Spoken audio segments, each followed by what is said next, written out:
Ich habe diesem Rat nur zugestimmt, damit die Bedrohung durch die Drachen beseitigt werden kann. Schafspisse. Ich wusste doch, dass er nicht widerstehen kann. Um einen vorübergehenden Waffenstillstand zu schließen. Damit das Drachenblut hier sich um die Drachen kümmern kann. Okay, und weiter geht's. Letztes Mal haben wir ja nach langem Suchen endlich mal die Schriftrolle gefunden, die wir brauchten, um den Drachenfallschrei zu lernen. Dann haben wir den Alduin getroffen, haben ihn probiert zu besiegen und dann ist er uns schlussendlich am Schluss entwischt. Anscheinend ist der nicht so einfach zu besiegen, auch nicht mit dem Drachenfallschrei. Jetzt ist der neue Plan, dass wir einen Drachen gefangen nehmen, und zwar in den Drachenfesten von Weißlauf, und dann so den Alduin zu finden, bevor es zu spät ist. Damit wir das aber können und der Jarl von Weißlauf uns die Genehmigung gibt, dass wir in seiner Stadt den Drachen fangen, müssen wir die 3 Anführer von diesen 3 Kriegsparteien dazu bringen, dass sie zumindest einmal den Krieg für einen Moment Ruhe lassen, bis die Drachen besiegt sind. Und darum treffen wir uns das Mal im Hohen Rotgarten auf dem neutralen Gebiet bei den Graubärt zu einer Friedensverhandlung. Lassen wir uns überraschen, was dabei rauskommt.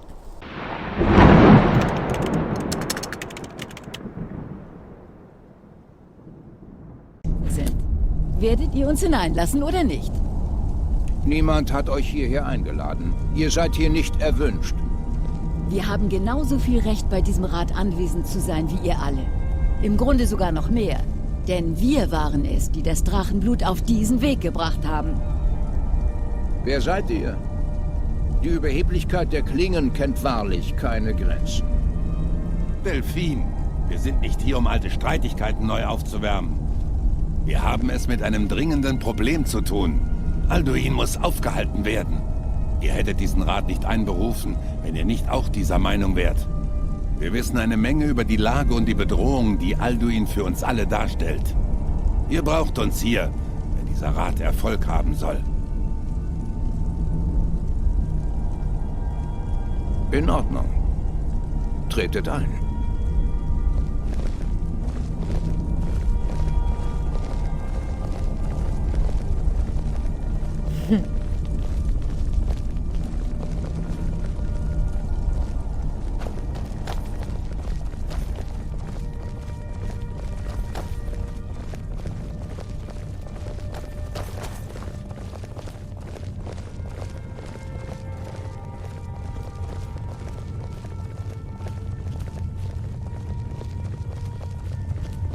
Barlgruf, Salidu.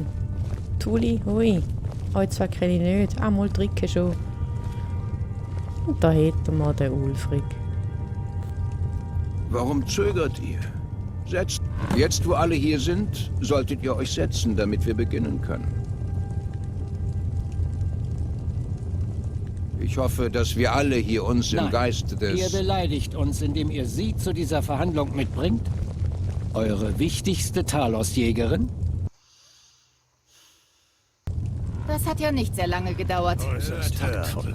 So wie immer. Ich habe jedes Recht, an dieser Verhandlung teilzunehmen. Ich muss sicherstellen, dass hier nichts vereinbart wird, was gegen die Bedingungen des Weißgold-Konkordats verstößt. Sie ist Teil der kaiserlichen Delegation. Ihr könnt mir nicht vorschreiben, wen ich zu diesen Verhandlungen mitbringe. Bitte. Wenn wir erst über die Bedingungen der Verhandlung verhandeln müssen, werden wir nie ans Ziel kommen. Vielleicht wäre das ein guter Zeitpunkt, sich die Meinung des Drachenblutes dazu anzuhören. Bei Ismirs Bart. Diese Kaiserlichen haben Nerven, was? Zu denken, dass ich mich mit dieser Talmoor-Schlange an einen Tisch setzen würde. Entweder sie geht oder ich gehe. Vielleicht.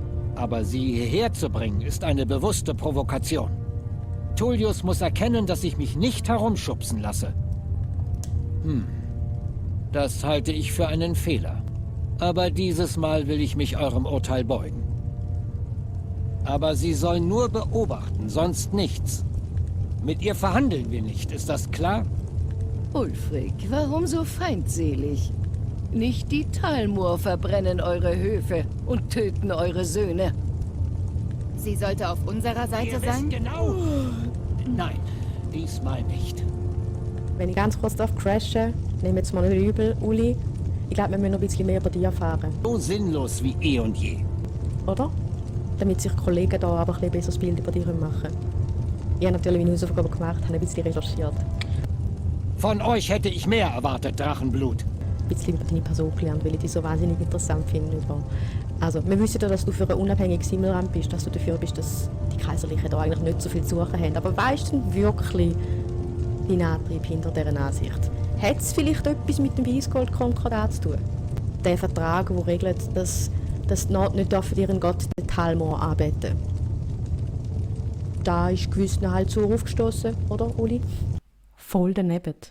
Korrigierst mich, wenn ich falsch liege, gell? Schafspisser. Trotzdem möchte ich unseren Kollegen da eigentlich 2 Ereignisse von deinem Leben, die ich jetzt doch noch recht wichtig finde, nicht vorenthalten. Ha! Das ist Zeitverschwendung. Also erstens mal der Markgrad-Vorfall und zweitens das Bündnis, das du dort mal mit den Kaiserlichen getroffen hast, oder? Wo du unterstützt hast, gegen die Abgeschworenen vorzugehen, weil sie ja deine Unterstützung gebraucht haben. Und sie dann auch zugesichert haben, dass du weiterhin den Gott anbeten, sprich, dass das Weißgold-Konkordat für die dort nicht gegolten hat und sie dann da ja schlussendlich irgendwann widerrufen haben. Das ist schon mal der erste Vorfall. Der zweite ist ja der Markgrad-Vorfall, wo du Jarl Igmund von Markgrad dort wohl zugesichert hast, dass du ihm ebenfalls hilfst, natürlich unter der gleichen Voraussetzung, das Fürstentum Reach wieder zu übernehmen. Dann ist das ja geklärt. Ich will vorab etwas klarstellen.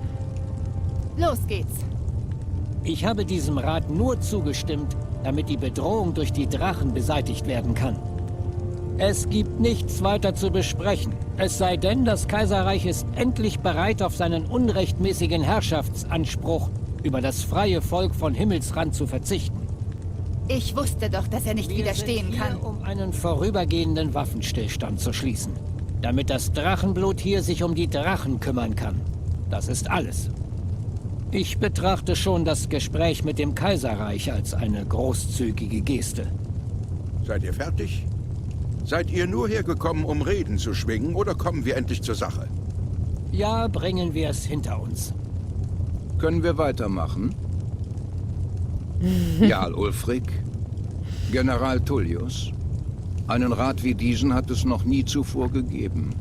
Wir versammeln uns hier auf Wunsch des Drachenblutes.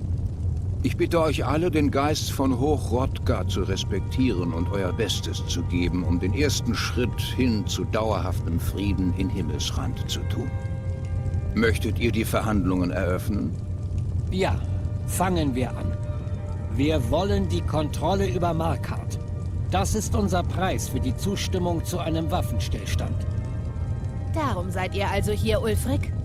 Ihr wagt es, die Graubärte zu beleidigen, indem ihr diesen Rat zur Stärkung eurer Position nutzt? Jarl Elisif, ich werde... General, das ist unerhört. Ihr könnt diese Forderung nicht ernst nehmen. Ich dachte, wir wären hier, um über einen Waffenstillstand zu verhandeln. Elisif, ich sagte doch, dass ich mich darum kümmern werde. Ulfric, ihr könnt nicht ernsthaft erwarten, dass wir Markgrad am Verhandlungstisch aufgeben.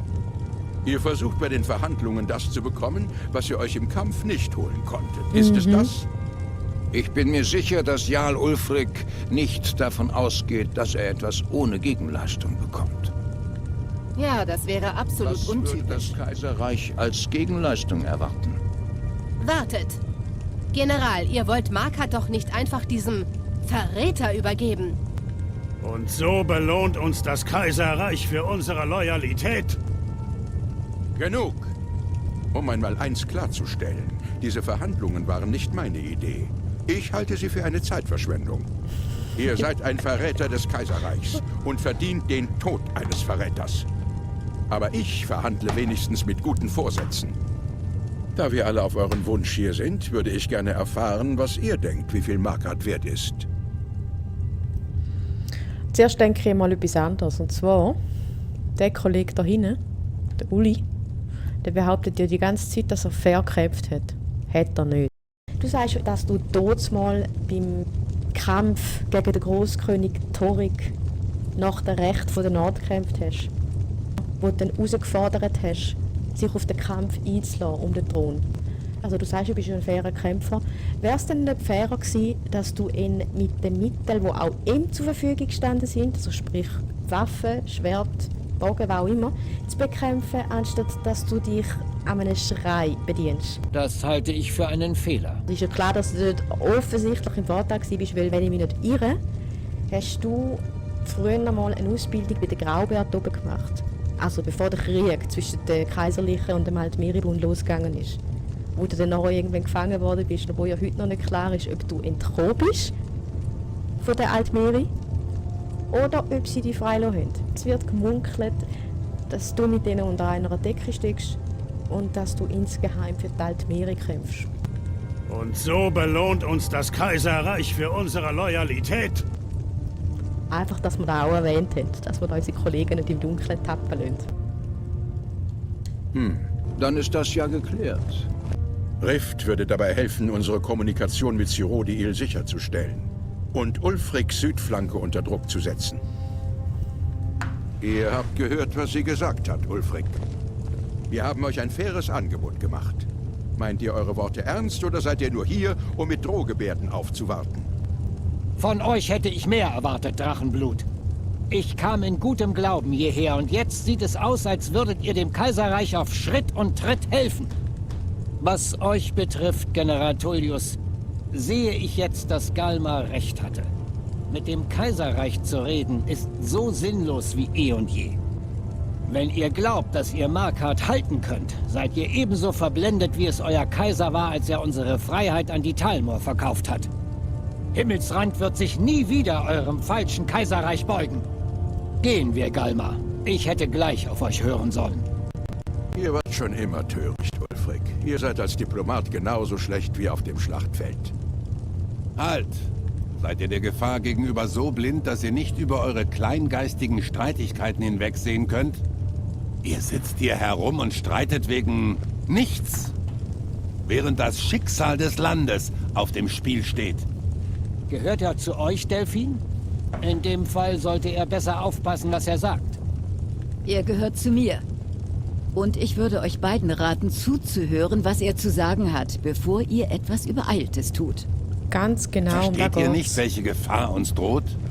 Versteht ihr nicht, was die Rückkehr der Drachen bedeutet? Alduin ist zurückgekehrt. Der Weltenfresser. Jetzt im Augenblick verschlingt er die Seelen eurer gefallenen Kameraden. Er wird mit jedem Soldaten mächtiger, der in eurem sinnlosen Krieg fällt. Könnt ihr nicht angesichts dieser tödlichen Gefahr euren Hass nicht einmal einen einzigen Augenblick lang zurückstellen? Ganz genau. Wohlfeile Worte. Aber Seid was hat still. das zu tun mit... Wenn er mit Alduin recht hat. Wir beide haben hier gleich viel zu verlieren, Tullius. Denkt daran. Aber zurück zum Geschäft. Gebt mir nicht einen Becher voller Schafspisse und nennt es Met. Diese Bedingungen sind immer noch inakzeptabel. Ich bin mir sicher, dass ihr etwas vorhabt. Und ob wir das tun? Ihr übergebt uns Falkenring. Sittgeier tritt zurück und den Geier von Stun wird neuer Jarl. Wie weit wollt ihr mit euren Forderungen noch gehen, Ulfric? Erwartet ihr, dass ich euch ganz Himmelsrand überlasse? Ich habe offenbar keine andere Wahl, als das Drachenblut entscheiden zu lassen. Allerdings beginne ich allmählich an eurem Sinn für Gerechtigkeit zu zweifeln. Was sagt ihr, Drachenblut? Selbst das Drachenblut verrät Himmelsrand. Diese Bedingungen sind nicht akzeptabel, das wisst ihr. Ich höre. Stellt euch nicht dumm, Tullius. Ha! Das ist Zeitverschwendung. Es ist klar, dass wir von diesem Rat keine besseren Bedingungen erhalten. So sei es. Wenigstens die Söhne von Himmelsrand stellen das allgemeine Wohl über ihre eigenen Interessen. Dann würde ich sagen, wir haben ein Abkommen. Jarl Ulfric, General Tullius, dies sind die Bedingungen, die derzeit zur Debatte stehen. Markart wird den Streitmächten von Ulfric übergeben. Jarl Igmund tritt zurück und Tongvor Silberblut wird neuer Jarl von Markart. Die Sturmmäntel werden sich aus Rift zurückziehen, damit die Truppen des Kaiserreichs ungehinderten Zugang haben. Jarl Laila Rechtsprecher wird zurücktreten und Maven Schwarzdorn wird Jarl von Riften. Okay. Ihr beide stimmt dem... Ich habe mich jetzt gerade spontan dafür entschieden, dass ich das Mal den Kaiser wird unterstützen. In erster Linie geht es einmal um zwei Sachen. Erstens, letztes Mal habe ich den Sturmmäntel geholfen. Ich verlinke euch die Serie oder mal sicher das erste Video zu der Serie da oben. Das ist schon mal der erste Grund, dass ich letztes Mal den Sturmmäntel geholfen habe und das mal herausfinden, wie es ist, wenn der andere Partei hilft. Und der Ulfric, der beharrt ja immer darauf, dass er so ein fairer Kämpfer ist und dass er so ein moralischer Typ ist. Das ist er einfach effektiv nicht. Ja. Und darum mache ich das mal so, dass ich die Kaiserlichen unterstütze. Wir werden herausfinden, ob das eine schlaue Idee ist oder nicht. Einfach, dass wir mal beide Ansichten gesehen haben. Ja. Ich sollte keine Bedingungen akzeptieren, die das Kaiserreich so eklatant bevorzugen. Doch unter den gegenwärtigen Umständen bleibt mir keine andere Wahl. Doch sobald Alduin besiegt ist, dann ist die Reihe am Reich. Denkt daran, Evgir Unslat. Ihr solltet euch freuen, Elisif. Als Jarl Schoßhündchen des Kaisers habt ihr es weit gebracht. Ridiculous! Well, so much for the easy. Doch passt auf. Die Gunst des Kaiserreiches ist launisch. Es wird diesen Krieg bald satt haben. Und dann werde ich euch die Spielregeln diktieren. Ich habe diesen Mördern nichts zu sagen. General, ihr habt euch als guter Freund von Himmelsrand erwiesen. Ich verlasse mich weiterhin darauf, dass ihr alles tut, um unsere Interessen zu schützen. Ich danke euch, Jarl Elisif. Ich weiß eure Loyalität zu schätzen. Das Kaiserreich kann mit diesen Bedingungen leben, ja.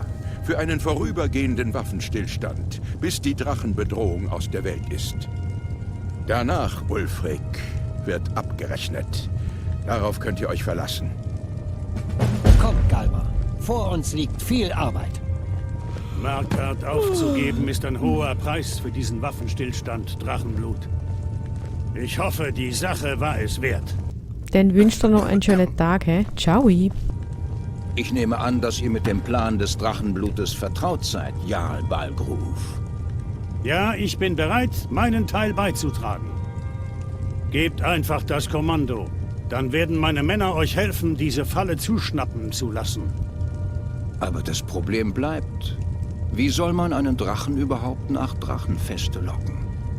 Nun, das ist eine hervorragende Frage. Ihr habt dieses kleine Detail doch nicht übersehen, oder?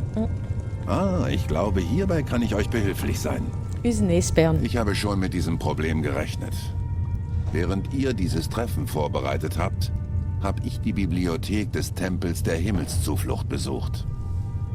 Ein vergessener Schatz verlorenen Wissens.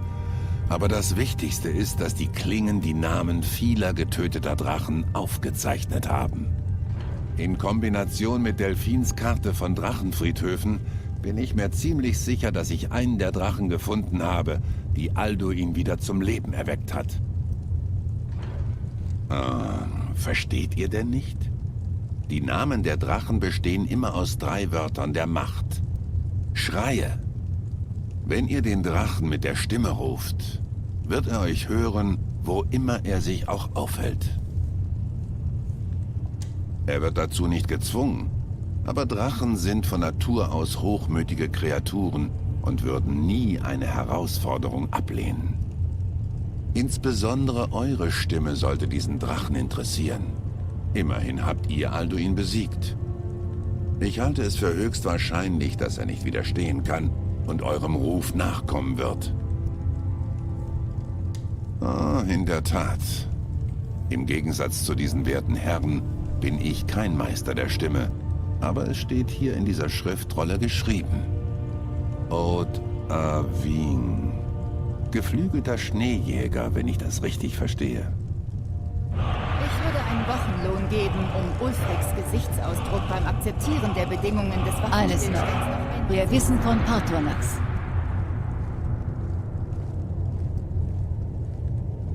Schon gut. Wir haben seine Hilfe gebraucht. Aber jetzt brauchen wir sie nicht mehr. Und es ist höchste Zeit, dass er für seine Verbrechen bezahlt. Und er ist nicht irgendein Drache. Er war Alduins rechte Hand. Er hat Gräueltaten begangen, die so abscheulich waren, dass sie Tausende von Jahren später immer noch nicht vergessen sind. Er muss sterben. Er hat den Tod verdient. Und eure Aufgabe ist es, ihn zu töten. Bis er tot ist... Nun, es tut mir leid, aber wir würden unseren Eid als Klingen verraten, wenn wir euch weiterhin helfen würden. Wenn es nach ihnen ginge, würdet ihr nichts tun, als mit ihnen dort oben auf ihrem Berg zu sitzen und mit dem Himmel zu reden. Oder was immer sie tun. Die Graubärte haben so viel Angst vor der Macht, dass sie nicht einsetzen wollen. Denkt darüber nach. Haben sie versucht, den Bürgerkrieg zu beenden oder etwas gegen Alduin unternommen? Nein. Und vor euch, vor eurer Macht haben sie Angst. Vertraut mir, es gibt keinen Grund, sich zu fürchten. Denkt doch an Tiber Septim. Glaubt ihr, er hätte das Kaiserreich gegründet, wenn er auf die Graubärte gehört hätte? Die Graubärte haben nicht Angst vor der Macht und wenden es darum nicht an, sondern sie haben Angst davor, dass sie mit ihrer Macht das Ganze ins Ungleichgewicht bringen könnten. Was ihnen zweifellos auch wird gelingen, Delfin. Gell? Trefft eure Wahl, Drachenblut. Ihr seid entweder für uns oder gegen uns. Da überlege ich mir noch. So, das war es bereits mit der 14. Folge unserer Skyrim-Serie. Ich gebe zu, die war jetzt ziemlich politiklastig. Ich habe versucht, euch die Hintergründe von Ulfric ein bisschen näher zu bringen und dafür möglichst nicht ganz so trockene Art und Weise. Ich hoffe, das ist mir gelungen. Wenn nicht, tut es mir leid. Nächstes Mal wird es nicht mehr so politiklastig, versprochen. Einfach, dass ich ein bisschen wisst, warum ist der Uli so, wie er ist. Warum mag ich ihn nicht? Und warum, dass wir das mal den Kaiserlichen helfen und nicht wie letztes Mal in einer anderen Skyrim-Serie. Wie gesagt, das Video ist oben verlinkt, der Sturmmäntel. Lassen wir uns überraschen, wie es rauskommt. Ich freue mich auf das nächste Video. Bis dann. Ciao!